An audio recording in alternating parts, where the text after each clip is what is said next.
Tamil Nadu governor వెంటనే dismiss చేయాలి. రాజ్యాంగం అపహరిస్తున్న, రాజ్యాంగాన్ని అవమానిస్తున్న గవర్నర్ పై చర్య తీసుకోవాలి. రాజ్యాంగాన్ని అవమానిస్తున్న గవర్నర్ పై చర్య తీసుకోవాలి.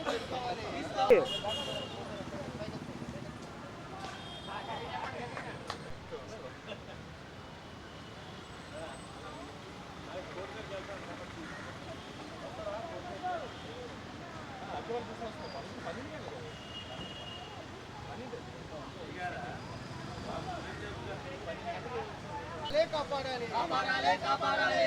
విజయన్ ప్రభుత్వ ఏర్పాటుకి ఆహ్వానించాలి. సంపూర్ణ మెజార్టీ ఉన్న విజయన్ వెంటనే గవర్నర్ పిలవాలి. డిఎంకే ఏఐడిఎంకే వైఖరి సిగ్గు.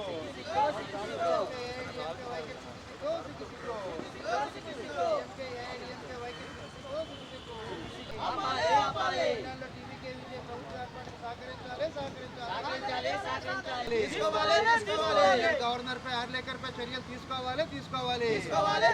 రాజ్యాంగాన్ని కాపాడాలి. రాజ్యాంగాన్ని అవమానిస్తున్న గవర్నర్ వైఖరి సిగ్గు.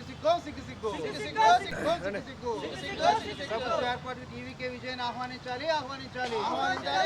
தமிழ்நாடு மாநில அரசு டிவிகே கட்சி தலைவர் விஜய் அந்த மாநிலத்தின் नरेगा वेणुकन नान आंध्र प्रदेश राजमंड्री और विशाखपट्टनम से आंध्र प्रदेश ने తమిళనాడులో ఇటీవల కాలంలో జరిగిన ఎన్నికల్లో అతిపెద్ద పార్టీగా అవతరించిన టీవీకే పార్టీ అధినేత విజయ్ని రాష్ట్ర ప్రభుత్వ ఏర్పాటుకి ఆహ్వానించాలని చెప్పి ప్రజలు కానీ రాజకీయ పార్టీలు కానీ కోరుతా ఉన్నా అక్కడున్న గవర్నర్ ఆర్లేకర్ గారు మన విజయ్ని ఆహ్వానించకుండా, పిలవకుండా, సంప్రదాయాలు పాటించకుండా గతంలో సర్కారీ కమిషన్ కానీ, పూంచ్ కమిషన్ కానీ, సుప్రీంకోర్టు తీర్పులను కానీ వారి సూచనలు, సలహాలు, సిఫార్సులు ఏ ఒక్కటి పట్టించుకోకుండా రాజ్యాంగ విరుద్ధంగా గవర్నర్ గారు వ్యవహరిస్తూ ఉన్నారు.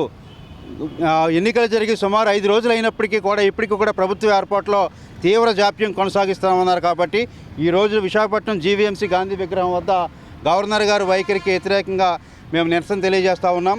టీవీకే విజయ్ని ఇమ్మీడియట్గా ప్రభుత్వ ఏర్పాటుకు సహకరించాల్సిందిగా మేము కోరుతా ఉన్నాం. విజయ్ని కూడా ఆహ్వానించాలని, ప్రజాస్వామ్యాన్ని కాపాడాలని చెప్పి నేను కోరుకుంటా ఉన్నాను. జేటీ రామారావు, ఏపీ ప్రజా సంఘాల జేఏసీ అధ్యక్షులు, విశాఖపట్నం.